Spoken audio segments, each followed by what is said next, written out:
How I went from $600 to $200 a month for groceries on a family of 2. Hi r/frugal. My first post here, but I wanted to share how I went from spending $600 a month to less than $200 a month on groceries for a family of 2. And I want to clarify, groceries here encompasses both food and household essentials, toilet paper, trash bags, soap, etc. I'm on mobile, so apologies in advance for any formatting errors. Many of these tips you may already know, but if you're a newbie like me, all this blew my mind and may help you. 1. Make a spreadsheet. This took the longest. I hunkered down on a Saturday and made a list of the most common 50 items I buy at a grocery store. I then created 4 to 6 separate columns for each. If you haven't already checked it out, Crazy Coupon Lady has what they call a stock-up pile price list for many common household items. They have prices for 3 and 6 months. If you see it for X price, stock up for 3 months. If you see it for Y price, stock up for 6. They don't recommend stocking up more than 6 months, as things tend to go bad, and unless you're super on top of it, you'll likely forget you have it and are likely to double purchase. Anyway, I added the 3 and 6 month prices to my spreadsheet, then each additional column is the lowest price comparable item. I'm not comparing Charmin Ultra versus 1-ply toilet paper, not a fair comparison, for each of my grocery stores. Here's the key: go by price per pound/unit/ounce. More often than not, Costco was cheaper than Walmart and Kroger for household items and some grocery items.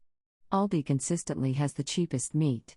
However, some instances where Walmart was cheaper, heavy whipping cream and sour cream are 2 examples. Highlight the cheapest item for each of your stores and there's your base. All in all, it took me about 3 hours, but I never have to do it again, and it's already saved me hundreds of dollars. Editing to add, because this question has come up a few times, Kroger and Walmart list their prices in the app and online. Costco and Aldi have price lists linked here. The link is in the video description. It's important to note prices will vary by region, so I'd recommend keeping an up-to-date spreadsheet for your use and make notes of any discrepancies when you are out shopping. Second edit: I went ahead and made a shareable spreadsheet. Please note I live in North Dallas, Fort Worth, so your pricing may vary, but feel free to use as a starting point for yours. Once again, the link is in the video description. 2. Take inventory of what you have. Many people, myself included until I switched to this method, make a menu based on what they want to eat this week. They then go to the store and buy ingredients to make said items. Don't do this. Take inventory of what you have on hand, because you likely can make meals out of that. What's on its way out in the fridge? What's already open in your pantry? Take inventory of everything, including your freezer, and literally Google ground beef rice beans dish and go from there. If you're not creative, the internet will take care of the rest. And for bonus points, if you make it and like it, save the recipe and start a recipe binder. 3. For everything else, buy what's on sale. If you take nothing else from this post except this one thing, download Flip. It aggregates all your local grocer circulars into one app where you can make a grocery list and find the cheapest price for that item this week. The items I have had to buy are always on sale, with the exception of things like produce. For February, I spent $180 on groceries, which included a $70 Costco purchase of trash bags, Charmin, Clorox and more household essentials that were all on sale, and some even lower than the 6-month stock-up price list. Now that $70 I won't have to spend for the next 6 months, that can go back into buying other stuff on sale to make stockpiles, buying more food with my budget, or just saving. 4. Lastly, utilize that freezer. If your budget permits, buy more than you can, within reason, and stock up. I bought 10 pounds of local ground beef on sale at Aldi that was marked down even more to $10 for 10 pounds. Did I need 10 pounds of ground beef that week? Nope. But for just a few more dollars than what I was planning on spending, I doubled my ground beef reserve and had a stockpile to make dishes for the entire month. Same thing with the $2.99 chuck roast at Kroger or 79-cent chicken thighs. Out of $180, $70 was spent on meat that was on sale, $70 for household essentials, and the rest in filling in the items to make meals. I am so thankful to have found this way of living. I got most of my resources from Jordan Page and honestly don't even remember how I stumbled onto her channel. In the $400 I saved this month, I applied it to my car payment and paid it off. I had less than $1,000 on it and am now working on tackling the rest of my debt. Great tips. If you're going to buy meat, or anything really, in bulk and freeze it, get a vacuum sealer. Otherwise you will lose meat to freeze or burn. I was skeptical before we got one. It has saved us way more than we paid for it. Buy rolls of bag tubing and make your own bags. My vacuum sealer has paid for itself many times over. Definitely great tips.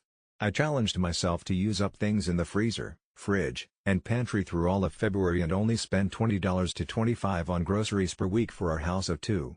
It was a wild challenge but really helped me get past the impulse buying, I'll grab this while I'm here, making too many store trips, etc. I ended up spending about $25 per week and used up a bunch of random frozen and canned items I would have otherwise forgotten about.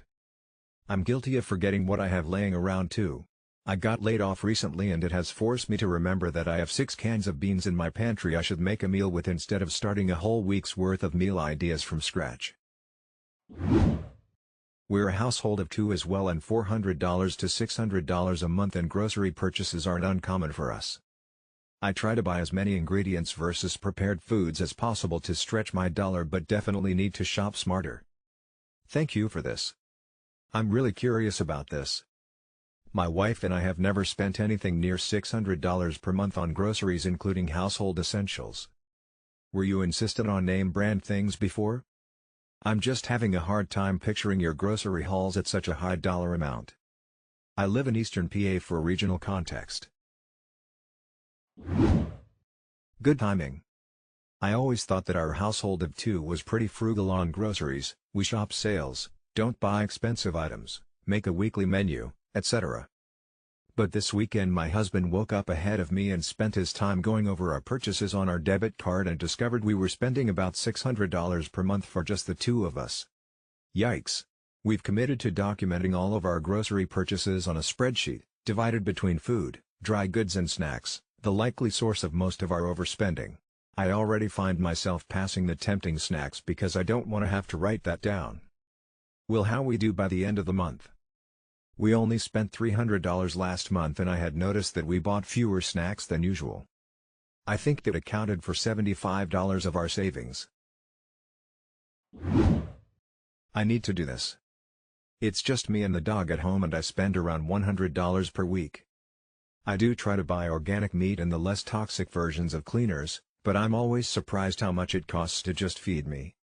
I do cook every meal I eat, so thankfully I'm not spending on takeout too. Me too, man. At home it's me and my 2 dogs and 2 cats and I make all my own food from scratch. It's usually around $100 per week for me, which is way less than eating out but still seems kinda insane. Also use the freezer to prevent food waste when you cook. Package up soups, casseroles, lasagna in lunch-size or dinner-size packages, before everyone is sick of leftovers. Makes it easy to avoid the siren call of takeout when you know you have a lasagna or beef stew in the freezer, ready to heat and eat. Freeze them in a Ziploc bag, laying flat. Then you can line them up like books for optimal storage. My husband and I spend $200 per month on groceries, and all we do is shop at grocery outlet. We don't do any prep. I buy markdown meat and stick with cheaper produce like carrots, potatoes, and apples. I make a lot of chicken, rice, and beans. I do meal planning as I shop, depending on markdowns. This includes household items like toilet paper, detergent, soap, etc. Grocery outlet is literally the only strategy we have and we eat very well. Moving away from their region soon and it will be a big loss. I think it's important to note that going as cheap as possible on food is not always a great idea when looking on the effects on health when not eating quality food which will cost you more in the future including time. Agreed, I have a sensitive stomach and I've heard so on Aldi meat quality. No issues thus far and otherwise I get my meat from Kroger, but timing it to when it's on sale. This, plus extreme couponing and shopping in bulk, less often, and at several different stores can really cut your food budget to the bone. It is, however, a great deal of work all put together. I, personally, only have the energy and time for a few of those steps. All of them at one time would defeat me. But I'm within my $200 a month budget, even if that is for one person. It also includes cat supplies and non-foods like cleaners, cleansers, paper products, etc. It's getting harder, though. The more stores you go to, the easier it is to see their strategies. You always wondered how 3 or 4 or more grocery stores survive within a mile of each other? There's a baseline, what most of us would consider reasonably fair price for a thing. Every store prices each item a set amount above, or below that value. But they do it for different items than their competitors. At Aldi, baked good prices are slightly low, meat and dairy are significantly low, but produce, condiments, and paper products are baseline or higher. At the grocery outlet, frozen items and produce are very good deals, but meat, dairy, and snacks are way higher than they should be. This is how they make money. They gamble on certain types of customers noticing the low prices on certain things, then doing all their shopping there. And then getting gouged on everything else. Only because each store chooses different low price leaders, as there's no real evidence they're taking a true loss on those items, just a thinner margin, is it remotely possible to eat cheaply in America anymore beyond the all rice and beans diet. When you freeze your reserve of ground beef, do you divide it into smaller portions? I like making 1-pound freezer packs of ground beef. In a quart-size bag, with the excess air squeezed out and flattened, it thaws out quickly. I do exactly what you do, smiley face.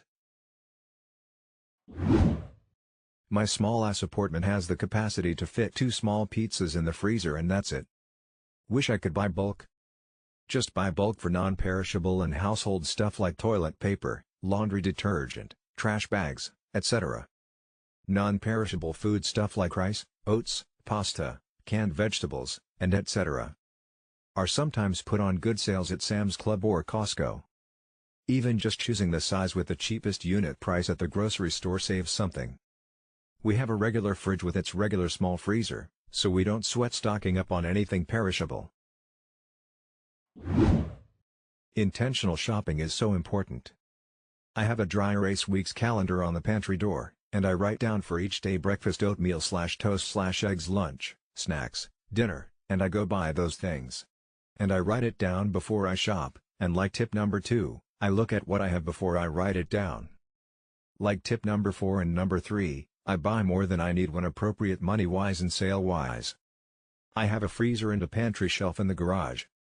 I can go shopping in there before I make my week's calendar. If you have a friend with a Restaurant Depot card, then that can be a potential saving too.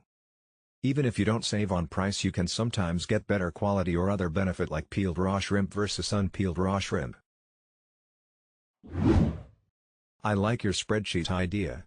I write down the cheapest I can get X item at every store and compare when I feel myself slipping into that convenience tax. I love Aldi, but it's not the cheapest for absolutely everything. I get about 90% of my food there though. Things I won't buy are meat, we rarely buy it and it's cheaper at Kroger. Soy milk, much more expensive and don't like the taste of their brand. Pickles, I think they're just too soft, though I love the price. Right now we spend about $200 including household, but I could honestly cut it. Some of that includes treats that Aldi brioche them. Biggest money saver was cutting back on meat. We were buying in bulk at first and revolving our shopping budget around meat sales. Finally just got tired of that. When only buying meat for a specific recipe, I got to free up a good chunk of weekly budget and buy things that actually make us happy, like good cheese, hummus, roasted nuts. You know, those yummy snacky things. Great job. You have inspired me to try this.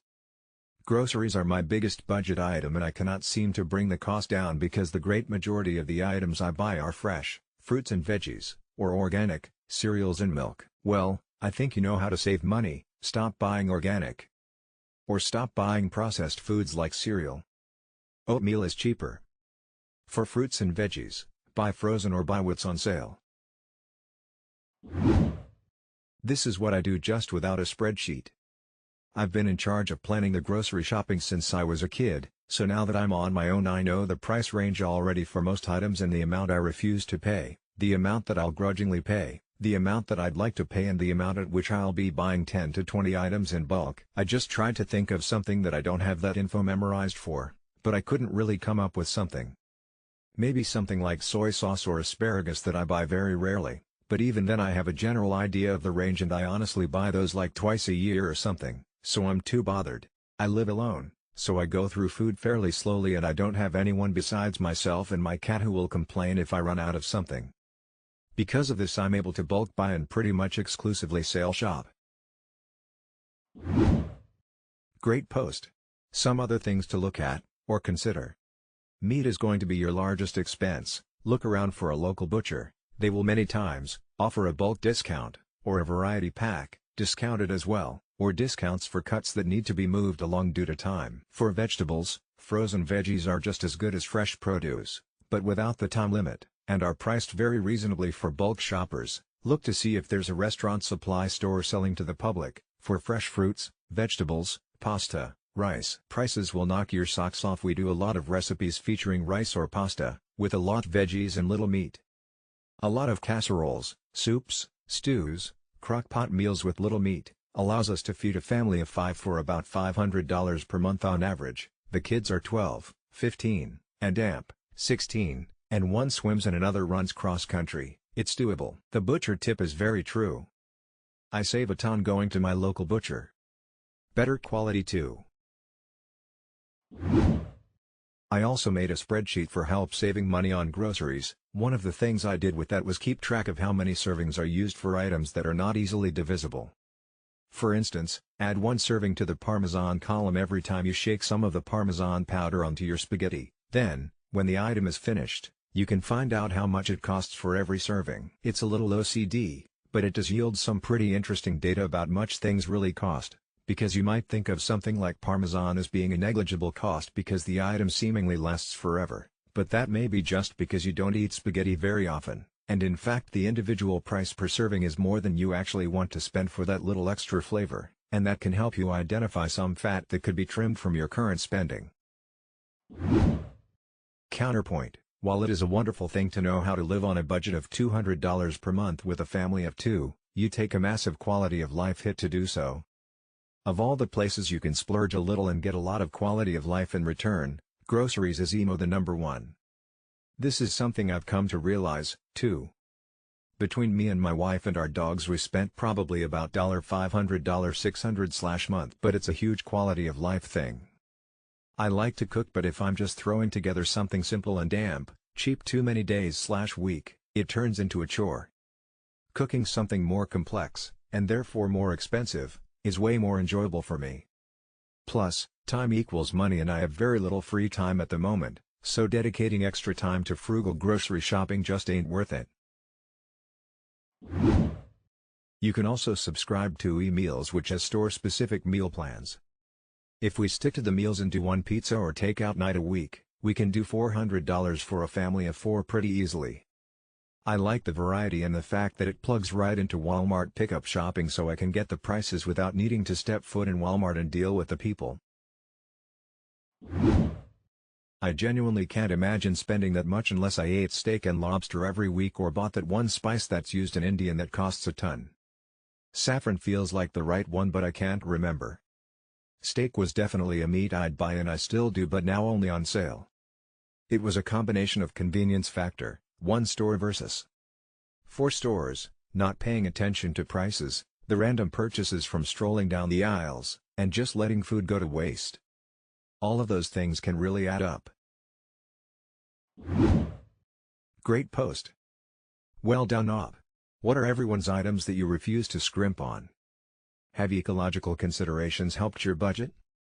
I got a bidet attachment and buy a lot less toilet paper. I also get very expensive meat, but it's from a farm that does regenerative grazing and treats the animals humanely, so I spend the same amount on meat but we eat a lot less of it since it's, for example, $8 a pound for ground beef, too expensive to eat more than once a week. I forgot to also add, switching to glass for most food storage has meant the last box of Ziploc bags I bought has lasted almost 2 years now. I used to go through a box every few weeks, so that has been a money saver.